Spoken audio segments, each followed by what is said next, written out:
começamos uma série de mensagens, né? Onde tem por título Contra a Cultura, o Manifesto do Reino. E hoje nós vamos para o nosso terceiro episódio, falando sobre as bem-aventuranças, que tem por título Quebrantamento que abre espaço para o consolo. Quebrantamento que abre espaço para o consolo. E aí, meus irmãos, durante essas semanas nós estamos sendo desafiados a entender a grande inversão de valores que Jesus propõe, né? E neste mundo em que a gente vive, né, nesse exato momento, o mundo inteiro aí está com os seus olhos voltados para a Copa do Mundo, inclusive eu, que gosto de ver a Copa do Mundo, é interessante a gente ver ali o Brasil, nós estamos torcendo pela seleção, enfim. Mas as nações, elas estão ali competindo, as pessoas choram quando seus times perdem e choram mais ainda quando chegar o momento ali, né, da eliminação, onde cada um estarão voltando ali retornando ao seu país. E todos vivem essa expectativa, né, de ver a sua seleção levantar a taça e chegar ao topo do mundo. Mas eu quero que os irmãos abram aí as suas Bíblias, vamos ler Mateus capítulo 5. Você pode emprestar para mim?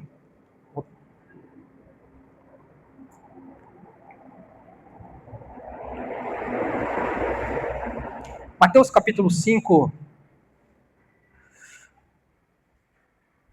Nós vamos ler, irmãos, dois textos. Mateus capítulo 5, versículo 4, que é onde a gente parou, e depois nós vamos ler o Evangelho de Lucas, capítulo 19, a partir do versículo 41.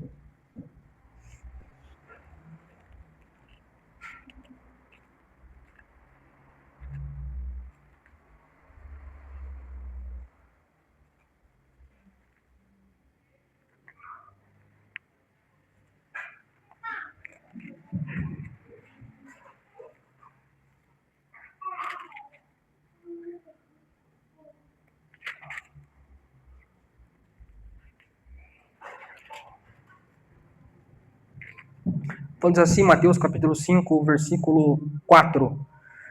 Bem-aventurados os que choram, porque serão consolados. Bem-aventurados os que choram, porque serão consolados. Muito obrigado, meu irmão. Lucas capítulo 19, versículo 41,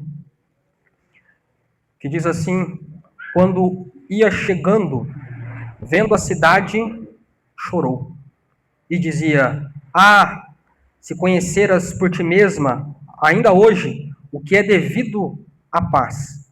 Mas isto está agora oculto aos teus olhos, pois sobre ti virão dias em que os teus inimigos te cercarão de trincheiras, e por todos os lados te apertarão o cerco, e te arrasarão aos teus filhos dentro de ti. Não deixarão em ti pedra sobre pedra, porque não reconheceste a oportunidade da tua visitação.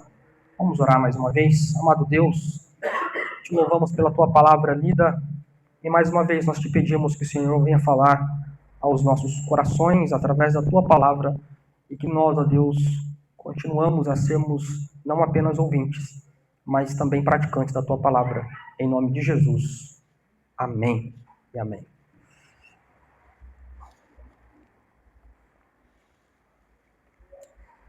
Meus irmãos, nós somos programados para buscar o topo, para buscar o pódio, para buscar a glória, para buscar o sorriso da vitória.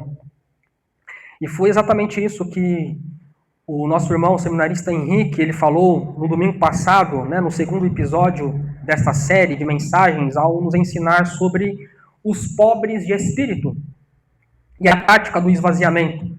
Ele nos lembrou, usando ali a pirâmide de Maslow, né, que nós sempre temos a ambição de conquistar o nosso próprio reino, a nossa própria autorrealização, como um jogador que sonha em levantar a taça na Copa do Mundo. Mas aí o Henrique nos mostrou que o reino de Deus funciona de forma invertida.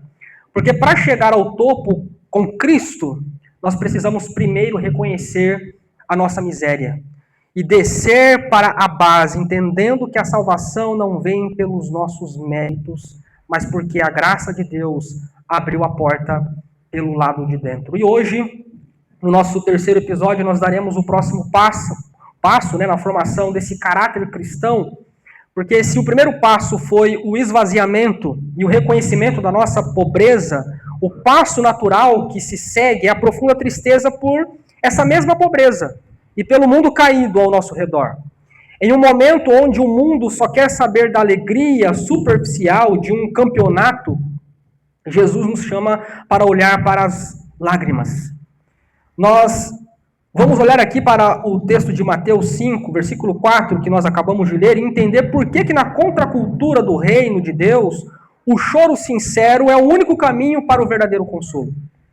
É importante, irmãos, a gente entender que nós não estamos buscando ali uma ou outra das 8 bem-aventuranças, porque não basta ir atrás de uma ou outra e dizer o seguinte, deixa eu ver aqui qual dessas bem-aventuranças eu vou escolher.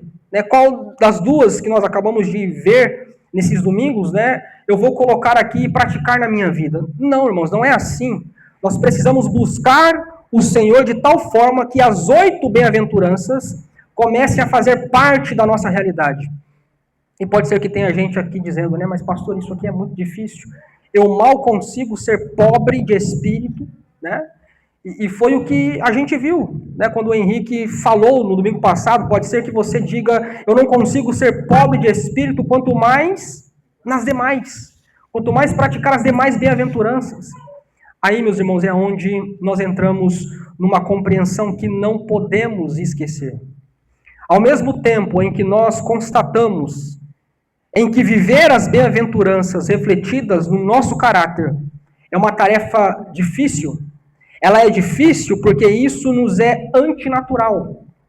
Não faz parte do nosso jeito de ser. A gente precisa empreender muito esforço, dar muito trabalho. E aí a gente convence de que não conseguimos.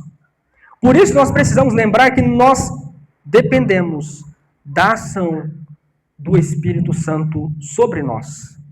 Para vivermos as bem-aventuranças, meus irmãos, nós não podemos abrir mão da ação transformadora e capacitadora do Espírito Santo sobre as nossas vidas. A leitura que fizemos, o texto que trata da segunda bem-aventurança, disse Jesus olhando ali para as multidões e se compadecendo dela, no capítulo 5 do Evangelho de Mateus, versículo 4, bem-aventurados os que choram, pois serão consolados. Tem uma outra tradução, que é uma paráfrase, que diz assim, esse mesmo texto, abençoados são vocês que sofrem por terem perdido o que mais amavam. Só assim poderão ser abraçados por aquele que é o amor supremo. Ainda há uma outra tradução que diz assim, do Brian, pode passar, Henrique, do Brian Bendis, ele diz, bem-aventurados os tristes que choram e lamentam. Estão criando espaço para que o consolo os alcance. Irmãos, a condição para sermos encontrados pelo consolo de Deus, pela mão graciosa do Senhor Jesus, veja que primeiro precisamos vivenciar essas dores, e portanto chorar, e portanto lamentar. E essa é uma grande verdade, o tempo de chorar ele chega, como já chegou para muitos de nós, onde muitas famílias perderam seus entes queridos, como eu já perdi, muitas pessoas têm chorado pela realidade que vivem, enfim. E o segundo texto que lemos, do Evangelho de Lucas, mostra para nós o momento em que Jesus ele se deparou com uma cena, e diante dessa cena Jesus ele disse, é tempo de chorar. O capítulo 19 do Evangelho de Lucas, a partir do versículo 41 ao 44, o texto nos mostra quando é tempo de chorar, porque bem-aventurados os que choram. Irmãos, o choro, a tristeza, pode parecer um convite meio que deprê, Eu dizer assim, irmãos, nós temos que chorar, nós temos que ficar triste. Essa palavra de Jesus, ela é contraintuitiva, Porque nós vivemos num mundo que prega tanto uma felicidade a qualquer custo, um mundo que estimulam as pessoas a estarem sempre para cima. Que quando vem uma proposta dessa que diz felizes estão aqueles que choram, a gente até estranha, né? Do tipo, peraí, será que não dá para pular essa página da leitura? E o mundo em que a gente vive, que nos faz esta contínua chamada, né, para a gente do tipo, ó, você precisa estar com a energia lá em cima, e é o tempo todo sorridente, alegre, e na medida em que a gente vive querendo negar a dor e o sofrimento, é como se a gente tentasse alçar voo. Um voo de um planador, que a gente passaria apenas por cima das realidades da vida, ou seja, uma vida superficial. Porque se você leva a sério o fato de ser humano, e você vai se engajar na realidade do ser humano, você vai, meus irmãos, inevitavelmente esbarrar com a dor e o sofrimento em algum momento da sua vida. Quem é que não se decepcionou com o outro? Quem é que não se decepcionou consigo mesmo? E por que isso? É que quando nós levamos a sério essa coisa de sermos gente, de sermos humanos, de confiar no outro, nós lidamos com a realidade da vida que é inescapável, que é incontrolável, a realidade da dor e do sofrimento. Agora, se eu quero a qualquer custo viver com a energia lá em cima, tentando aparentar essa imagem de contínua felicidade, dando esse voo rasante pela vida, planando de alegria, negando o sofrimento a qualquer custo, aí, meus irmãos, a gente acaba vivendo uma proposta superficial de vida, sem tratar da verdade com a dor e o sofrimento. E Jesus nos chama para lidar com a realidade desse contexto, onde seremos decepcionados, ou vamos decepcionar. Uma outra forma de viver essa negação é a anestesia do entretenimento, é a anestesia ou analgesia. O entretenimento ele é bom, né? Quando você está estressado com alguma situação, aí você chega em casa, toma um banho, senta no sofá, ou deita na sua cama, aí você liga a TV e você vai assistir alguma coisa. O entretenimento tem essa analgesia, essa anestesia. O grande problema, irmãos, é viver na analgesia do entretenimento. E tem pessoas que fazem isso. Não consegue ficar sem uma experiência atrás da outra. Não consegue ficar sem... Porque o acúmulo de experiência que entretém, ela produz uma anestesia. E essa é uma das formas muito perigosa da gente passear pela vida sem descer na trama do cotidiano, sem enfrentar a realidade da dor. E essa sociedade que busca o prazer, que busca a animação a qualquer custo, e tenta evitar o sofrimento, e que não gosta dessa passagem que diz bem-aventurados os tristes, que estão ali chorando, essas pessoas substituíram a teologia da cruz pela psicologia da felicidade. Ou pelo menos querem substituir a teologia da cruz, a realidade de que seguir a Jesus pressupõe um discipulado onde cada um tem um chamado para carregar a sua própria cruz. E cruz é símbolo de sofrimento. Então vamos nos perguntar, por que razão a igreja não gosta de ser esse povo que chora? Que sempre tem que estar para cima. Bom, meus irmãos, nós já entendemos parte da resposta, né? Que é porque nós vivemos numa cultura que está o tempo todo mandando a gente ficar com a energia lá em cima. E dentro da perspectiva do mundo, sofrimento é coisa de fracassado. Sofrimento é coisa de perdedor. Só que tem outras coisas, tem outras razões. É porque às vezes nós confundimos a imagem dos religiosos que choram com a dos discípulos de Jesus que lamentam. Nós confundimos esses discípulos com aquela imagem dos religiosos que comunicam uma fala de piedade, né? Aquela imagem de alguém que se autoflagela, que vive moribundo, com a cara carrancuda, como se a vida com Deus fosse uma vida de peso, né? E o ombro sempre arqueado o tempo todo. Mas veja, irmãos, quando Jesus chega e diz bem-aventurados os tristes, ele não está falando aqui desta aparência, desta realidade mascarada, de uma aparência onde a piedade se confunde com essa tristeza. A realidade é que quando Jesus fala sobre o choro do cristão, ele nos convence que nós temos sim razões muito contundentes para chorar e expressar a nossa tristeza. E eu vou dizer qual é. Jesus está ciente do mundo em que ele vive. Ele para diante de Jerusalém, do Monte das Oliveiras, contempla a cidade e ele faz o quê? Ele chora. E o que é que Jesus vê diante dele que o faz chorar? Ele percebe que ali é uma comunidade de homens e mulheres pecadoras. E que o pecado no coração humano gera todo tipo de males e desvios. E o pecado, irmãos, faz com que a corrupção seja, infelizmente, uma marca inegável da nossa política nacional. O pecado faz com que a mesma corrupção acabe sendo a marca nas nossas vidas pessoais. E se a gente não tomar cuidado, poderá ser uma tendência. E nós precisamos estar atentos e continuamente lutando contra ela.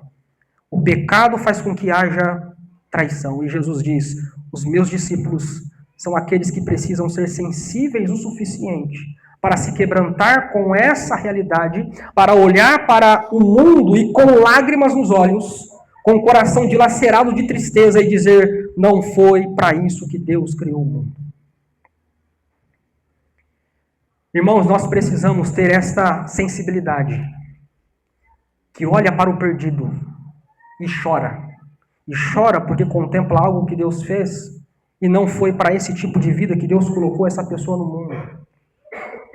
Vamos entender a ideia do texto aqui. Bem-aventurados aqueles que são sensíveis o suficiente para perceberem a dor de um mundo fraturado pelo pecado. Nós até queremos viver a alegria. Nós até queremos viver com a energia lá em cima, mas antes de chegar lá, nós primeiro precisamos passar por esse vale sombrio da dor. Se nós negarmos, nós vamos ficar na superficialidade. Jesus está dizendo: primeiro vem a cruz, depois a ressurreição.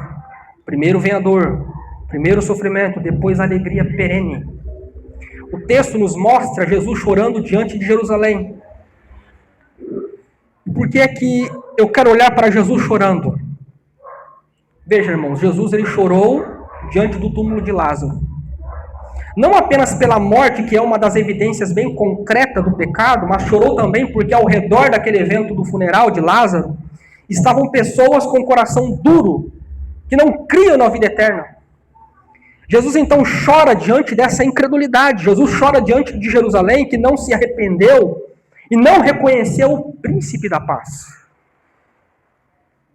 Então, por que é que eu quero olhar para Jesus agora? Porque Paulo nos fala em Romanos, capítulo 8, versículo 29, que todos nós, eu e você, que somos discípulos de Jesus, nós estamos em um processo de crescimento em que Cristo está sendo formado em nós.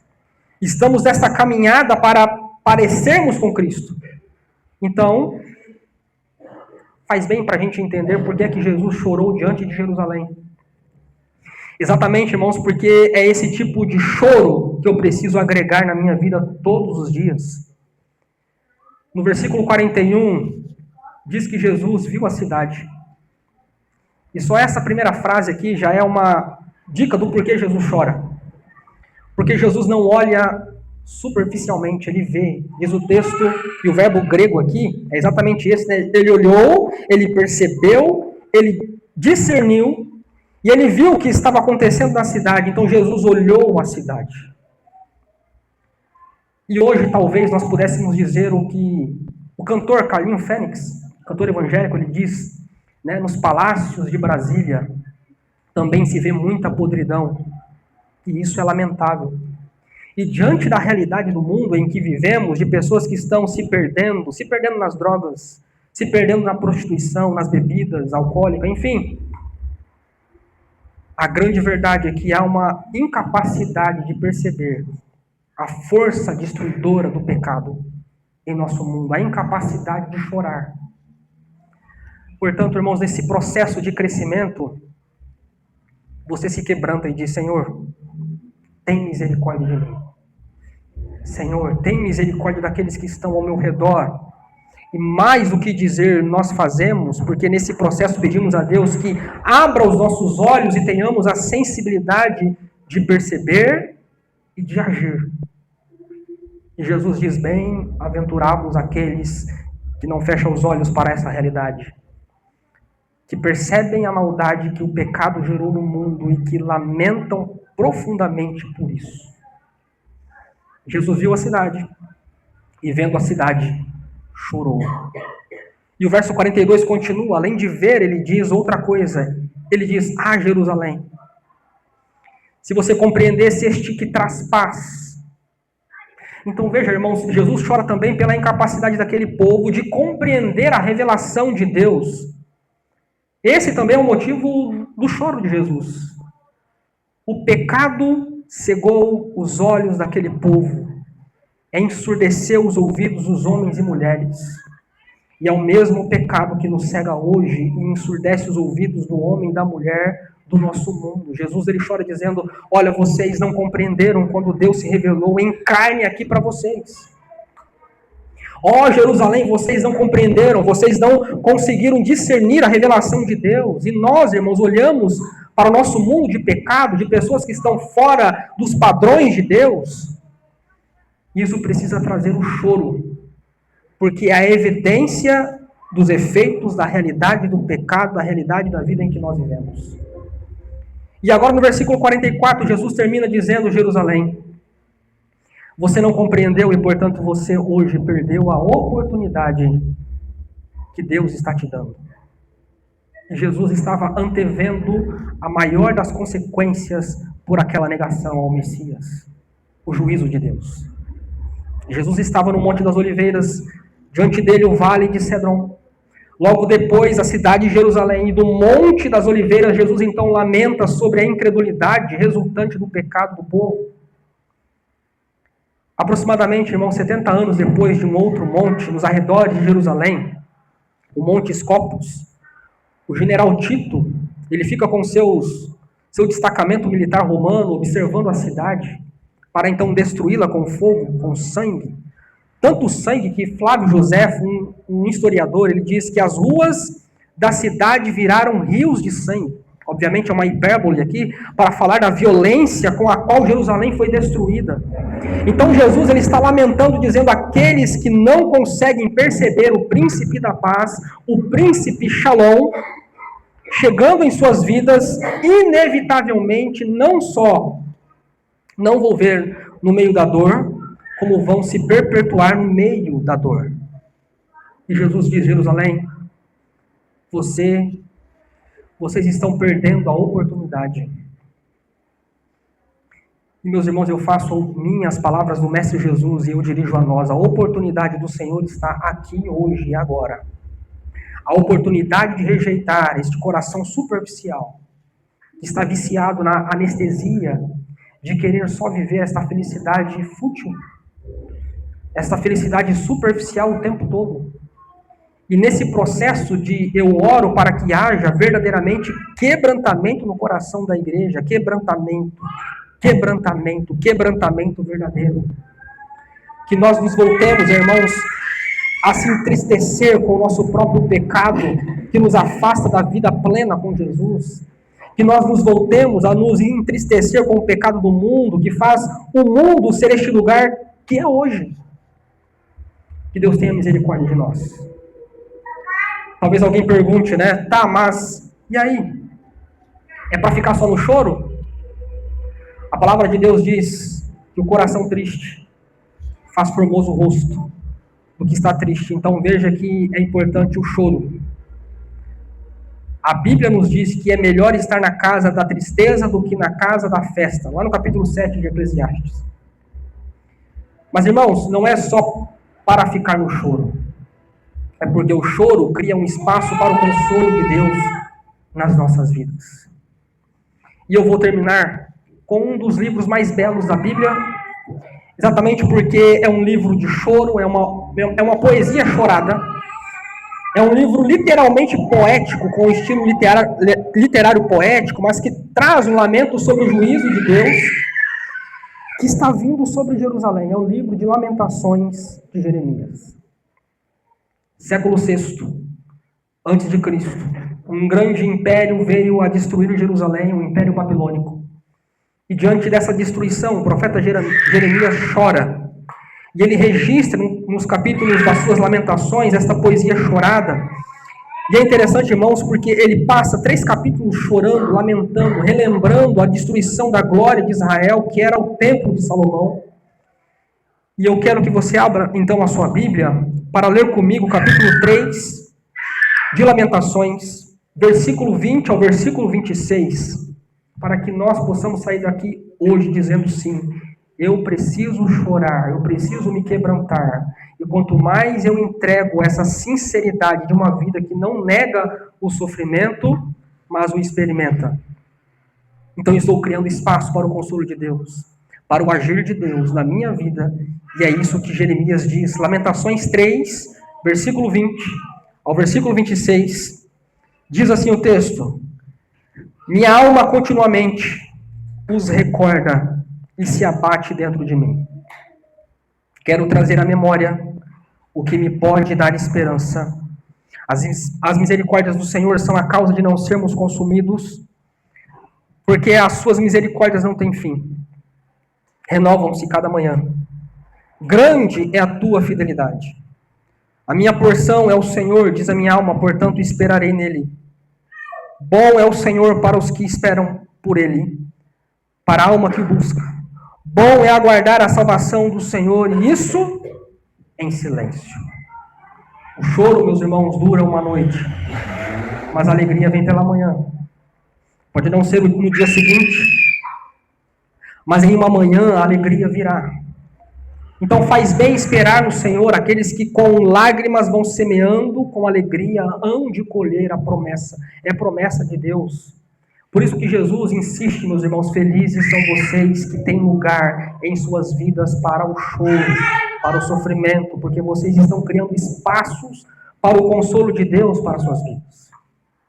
Depois do choro vem o consolo de Deus, por isso felizes, bem-aventurados aqueles que choram, que se quebrantam, que rejeitam a superficialidade de uma vida frívola, de um sorrisinho no rosto falso, mas que encaram a realidade da dor e do sofrimento, de ver o mundo como está. Felizes são vocês. O consolo de Deus está vindo, porque Ele trará a paz. Vamos colocar em pé? Vamos orar? Amado Deus, nós estamos aqui, Senhor, primeiramente para te pedir o perdão, Senhor. Todas as vezes, ó Pai, que nós queremos substituir a realidade da cruz por uma busca superficial de alegria, ó Deus, quando na verdade o Senhor esperava de nós é que chorássemos. Ó meu Pai, tenha misericórdia de nós, porque às vezes corremos atrás de uma felicidade e negamos a realidade da vida. Ó Pai, que o Senhor possa a cada dia fazer-nos, ó Deus, viver as bem-aventuranças. Reconhecermos, ó Deus, que nós somos fracos, que nós somos falhos e que nós não precisamos buscar somente o sucesso, somente a alegria, mas entender que existe o tempo do choro, existe o tempo do lamento, existe o tempo de reconhecer que nós somos fracos, de reconhecer que nós fomos alcançados pela Tua graça e de que há muitas pessoas no mundo lá fora, seja nossos amigos, seja nossos parentes, que estão também vivendo agora no mundo de pecado e que precisam ter suas vidas transformadas e que nós, ó Deus, precisamos chorar e lamentar. E falar do Teu amor, e falar da Tua verdade, para que essas vidas também possam ser transformadas, moldadas pelo Teu Santo Espírito. Ó Deus, tenha misericórdia de cada um de nós, tenha misericórdia deste mundo, Senhor, que nós vivemos, tenha misericórdia dos nossos parentes, ó Deus, que estão perdidos, tenha misericórdia daqueles, ó Deus, que estão presos no mundo dos vícios, no vício da bebida, no vício das drogas, no vício de tantas outras coisas, ó Pai. Tenha misericórdia que nós possamos ter este olhar, ó Deus, de clamar por essas vidas que precisam ser libertas, que precisam ser salvas pelo poder do Teu Evangelho. Em nome de Jesus, ó Pai. Abençoe, ó Deus, a vida de cada irmão e irmã que está aqui, Senhor. Que no momento de dor, que no momento de sofrimento, que no momento de luta, que o Senhor possa nos trazer a paz, que o Senhor possa trazer o consolo, que o Senhor possa trazer o refrigério sobre cada um, ó Deus, de nós que estamos aqui. É no nome de Jesus, Pai, que nós oramos. Te agradecemos por esse tempo que passamos na Tua presença, exaltando o nome do Senhor, adorando o Teu nome, ó Pai, e agora também ouvindo a palavra do Senhor. Muito obrigado por tudo, Senhor. Pedimos que o Senhor agora continue abençoando este domingo, o almoço que teremos agora em família.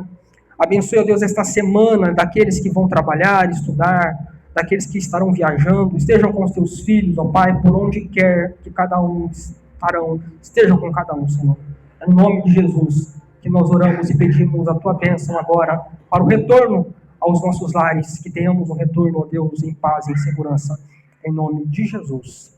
Amém e amém.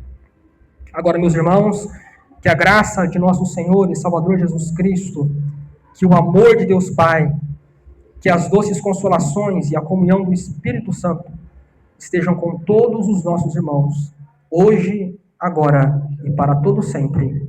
Amém.